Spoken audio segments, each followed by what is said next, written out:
Сәлем әлем, бүгін сіздерге мама чимчи салатын жасап көрсетеді. Осылай сәбізді өзіңіз қалауыңызша алып, теркадан күштен өткізіп аласыз.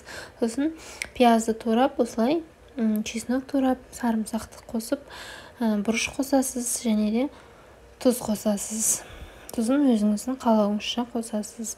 Біз енді көбірек отбасы болған соң көп салып, көп қосамыз. Молырақ жасаймыз өз мама. Осылай үстіне майды қыздырып құйып жібересіздер.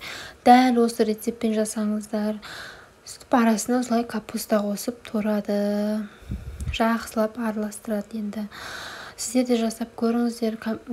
Каналымызға тіркеліп, лайк басып, комментарий жазып отырыңыздар. Мінекей осылай араластырып, арасына помидор, огурцты қосып жіберді. Бір қызанақ, екі огурцы сондай қосып жіберді. Қазақша орысша араластырып айтып жатырмын енді сіздерге. Осылайынан ұсақтап турап, соломка етіп арасына қосты. Өте дәмді салат болды. Сіздер де жасап көріңіздер, ас болсын.